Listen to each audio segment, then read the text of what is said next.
Nunca se pesquisou tanto sobre procrastinação como nos últimos anos. Descubra neste vídeo como funciona a procrastinação em nosso cérebro e qual a melhor forma para vencê-la.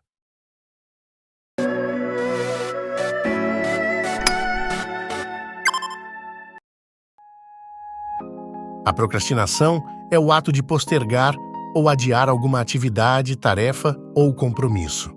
A ciência explica que este ato se trata de um duelo entre duas áreas de nosso cérebro: o córtex pré-frontal e o sistema límbico. O córtex pré-frontal está ligado à nossa consciência, capacidade de ponderar e pensar a longo prazo, manutenção da atenção e também pelo controle do comportamento emocional. O sistema límbico está ligado à nossa memória e ao processamento das emoções. Podemos dizer que o córtex pré-frontal é simbolizado pela razão e o sistema límbico pela emoção. Entenda melhor como funciona este duelo entre estas duas partes do nosso cérebro neste exemplo.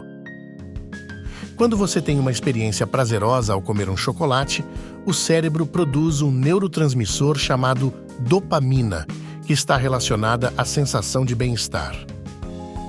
A dopamina percorre algumas regiões do cérebro e, ao chegar no córtex pré-frontal, temos a sinalização de que foi consumida uma quantidade satisfatória do chocolate e que devemos parar de comer.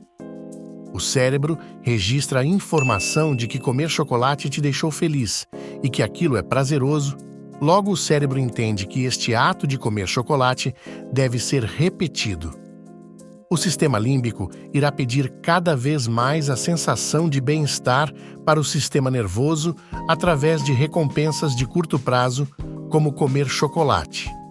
Quando esta informação chega ao córtex pré-frontal, é ativada a capacidade racional de se você deve ou não comer mais chocolate.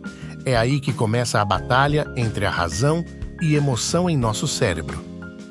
Agora pense no mundo atual que vivemos. Com tantas possibilidades de distrações, o avanço das tecnologias, jogos, celular, redes sociais e programas de entretenimento, por exemplo. Todas estas são recompensas de curto prazo que a maioria das pessoas já experimentou e que a parte emocional de nosso cérebro irá pedir para receber cada vez mais a sensação que estas distrações nos trazem. Para estudiosos, estas distrações têm sido o principal motivo desta escalada do tema procrastinação nos últimos anos. Por isso, é importante que possamos identificar qual ou quais são as atividades que realizamos que acabam contribuindo no adiamento de compromissos ou tarefas que temos em nosso dia a dia. A partir daí, podemos começar a controlar melhor como nos relacionamos com estas atividades responsáveis pela nossa procrastinação. Praticamente todos nós adiamos aquilo que não queremos fazer ou aquilo que não nos causa tanto prazer. Damos também prioridade a tarefas que não exigem tanto esforço. É mais fácil assistir 40 minutos de uma série do que passar 40 minutos estudando para uma prova. A principal forma para lidar com a procrastinação: lide com suas metas e compromissos diários, tornando-os realistas. Por exemplo, se você definiu como meta aprender inglês, não tente estudar 6 horas por dia se isto for difícil para você. Busque estudar por menos tempo, mas com foco e dedicação total, por 30 ou 40 minutos diariamente. Se você decidiu emagrecer para melhorar a sua saúde, defina emagrecer poucos quilos em um determinado período de tempo.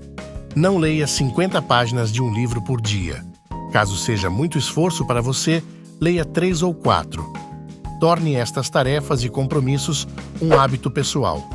Só são permanentes as mudanças determinadas pelo hábito. É o hábito que fará com que seja possível vencer a máquina de desculpas que é o nosso cérebro. Em caso de procrastinação crônica, que é quando uma pessoa comete o ato de adiar sistematicamente, é importante buscar um profissional qualificado da área da psicologia ou psicanálise. Se você chegou até aqui, peço que curta este vídeo e se inscreva em nosso canal. Compartilhe o vídeo com amigos e familiares para que eles possam também vencer a procrastinação no dia a dia. Até a próxima!